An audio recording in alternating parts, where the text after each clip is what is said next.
Et si je te disais que tu pouvais apprendre n'importe quelle compétence si rapidement que tu aurais l'impression d'avoir déverrouillé une sorte de mode secret de ton cerveau?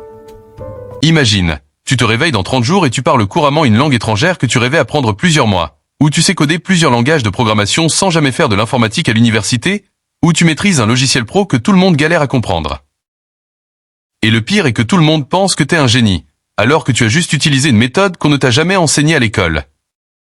Reste jusqu'à la fin, parce que dans les prochaines minutes, je vais te donner les 4 étapes précises que j'utilise pour apprendre n'importe quoi en un temps record. Et oui, même toi qui penses avoir un cerf-volant.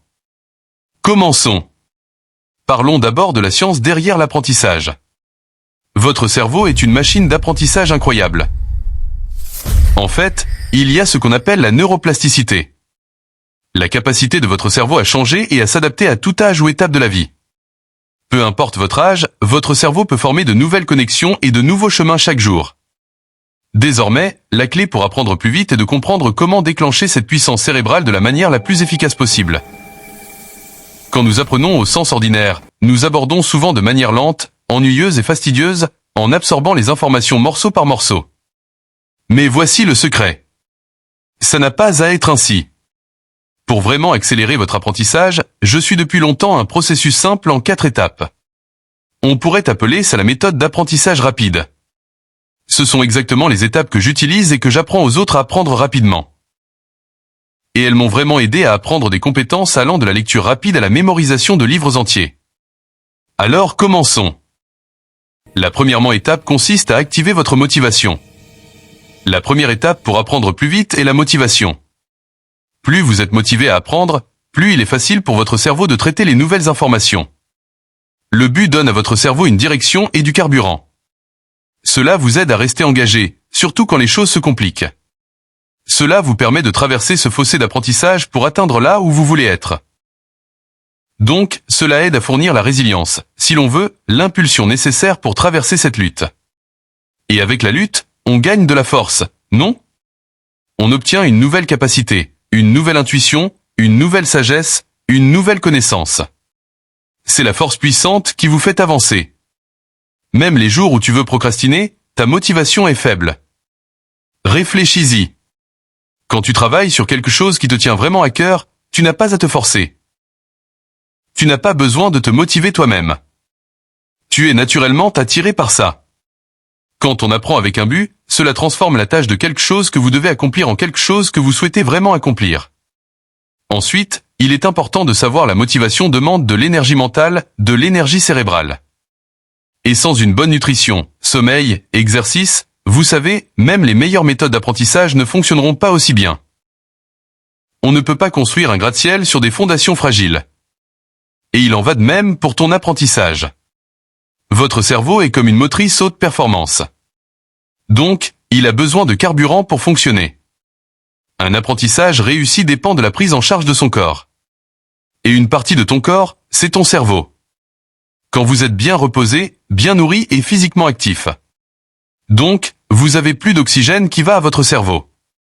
Votre cerveau est plus prêt à apprendre.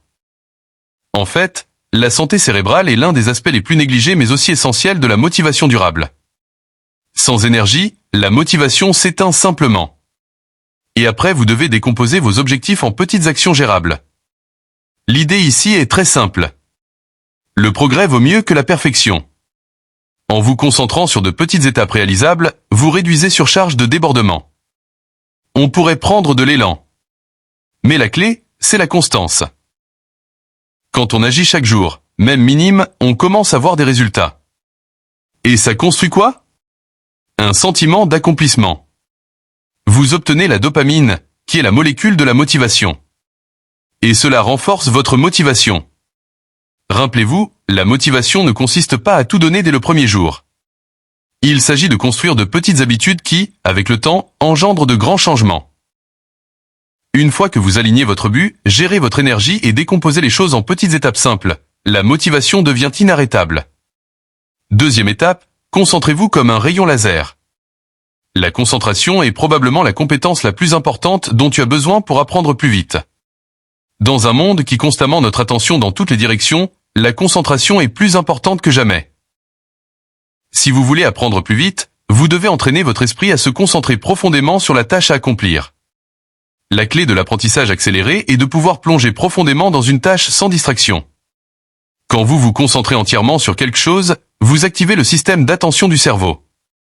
Et c'est à ce moment-là que vos connexions neuronales commencent à s'activer, ce qui conduit à une meilleure rétention et une compréhension plus rapide. Vous voyez, votre cerveau n'est pas fait pour faire plusieurs choses à la fois, et vous non plus. Essayer de faire plusieurs choses en même temps ne fait que diviser votre attention et réduit la qualité de ce que vous apprenez. Voici donc un exercice rapide pour vous aider à commencer. Essayez de vous concentrer sur une seule chose pendant seulement 10 minutes sans distraction. Cela signifie, pas de téléphone, pas d'email, pas de réseaux sociaux, juste vous, votre tâche et une concentration totale. Nourrissez votre concentration. Je sais que ça paraît simple, mais c'est un défi. Tu peux le faire ? Plus vous pratiquez cette concentration profonde, meilleur votre cerveau saura établir ces connexions neurologiques essentielles qui vous aident à apprendre plus vite. Éliminez les distractions et engagez-vous à un apprentissage ciblé.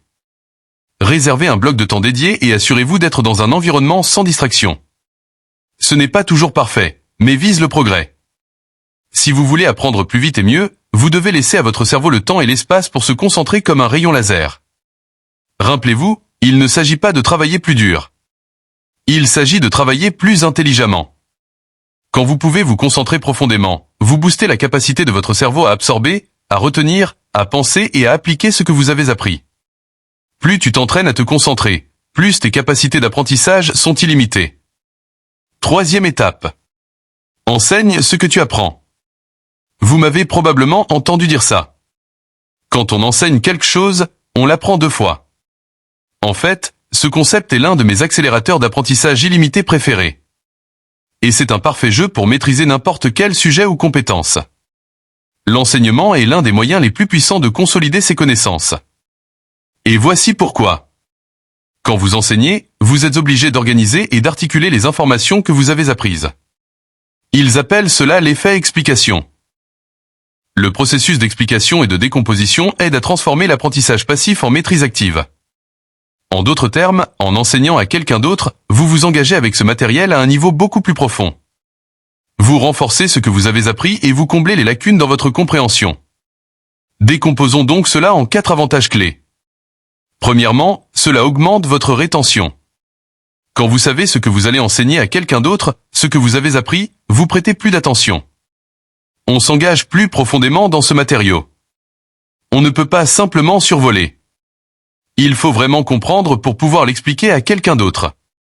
Cela conduit à une meilleure rétention et un meilleur rappel car vous renforcez activement le contenu.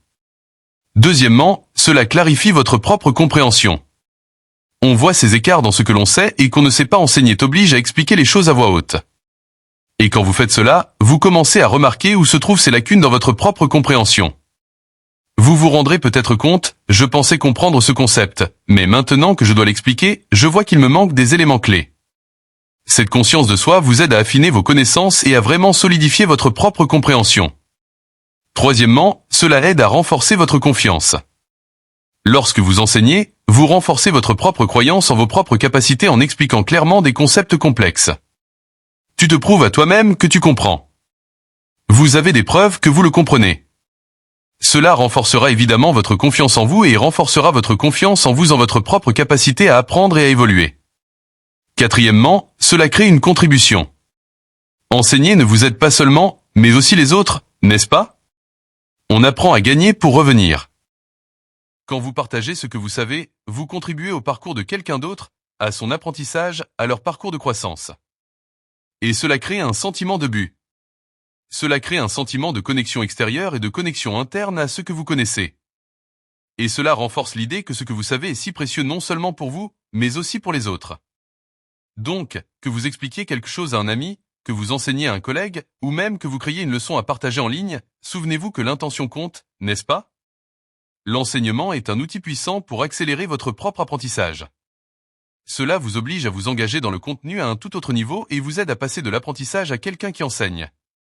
Quatrième étape, l'entraînement. Maintenant, nous avons tous entendu l'expression « la pratique fait progresser », n'est-ce pas ? J'insiste beaucoup sur la répétition délibérée, pas seulement sur la critique sans réfléchir. C'est là que la plupart des gens se trompent. Tu peux revoir le contenu encore et encore, mais si tu ne t'y engages pas activement, tu n'apprends pas vraiment. Alors, décomposons cela. Premièrement, la répétition construit des connexions neuronales. Chaque fois que vous revisitez quelque chose que vous avez appris, vous renforcez essentiellement les voies neuronales de votre cerveau. Pensez-y comme ajouter des couches, peut-être un chevalet. Plus vous pratiquez, plus ce pont devient solide et plus il est facile d'accéder à ces informations quand vous en avez besoin. La répétition permet à votre cerveau de récupérer l'information plus rapidement et rend la mémoire beaucoup plus automatique. Deuxièmement, il y a quelque chose d'encore plus puissant que la répétition basique, à savoir répétition espacée. C'est quand on revoit le contenu à intervalles espacés au lieu de tout entasser d'un coup. Les recherches montrent que revoir le contenu sur de longues périodes, pas seulement la veille au soir où vous passez une nuit blanche pour un examen, cela vous aide à transférer des informations de votre mémoire à court terme vers votre mémoire à long terme. C'est comme ça que l'apprentissage s'impose. Il est bien plus efficace de revoir le matériel régulièrement, que ce soit quotidiennement, hebdomadaire, voire mensuel, que d'essayer de tout entasser d'un coup. Troisièmement, la répétition avec variation. Au lieu de revoir le contenu exactement de la même manière à chaque fois, que ce soit simplement en le relisant encore et encore, essayez différentes méthodes. Cela peut être visuel, verbal ou peut-être une critique écrite. Par exemple, après avoir lu un chapitre, essayez de l'expliquer à quelqu'un d'autre. Alors essayez d'écrire un résumé. Ou vous pourriez dessiner des schémas pour illustrer les points clés. Changer votre manière d'interagir avec le matériau maintient votre cerveau actif et engagé, améliorant ainsi votre propre rétention. Je crois que la répétition est la mère de maîtrise. Mais ce n'est pas n'importe quelle forme de répétition. Il faut que ce soit intelligent. Il faut que ce soit actif et intentionnel. Votre défi aujourd'hui est donc d'intégrer une pratique délibérée dans votre apprentissage. Revenez en arrière et revenez sur ce que vous avez appris d'une manière qui maintient votre cerveau engagé, que ce soit par des intervalles espacés ou par différentes méthodes pour votre révision. Plus vous êtes stratégique dans votre cabinet, plus vite vous passerez de débutante à expert. Alors maintenant, c'est ton tour. Mettez en place cette méthode d'apprentissage rapide en 4 étapes. Motivation, concentration, enseignement et pratique dans votre processus d'apprentissage. Commencez petit, restez constant, et observez votre cerveau libérer son potentiel illimité. Si vous avez trouvé cette vidéo utile, n'hésitez pas à aimer ou commenter. J'ai lu tous les commentaires rapidement. Vos retours sont très appréciés. Et surtout, abonnez-vous pour des stratégies d'apprentissage plus concrètes sur la façon d'optimiser votre cerveau et de passer au niveau supérieur. Jusqu'à la prochaine, restez illimité.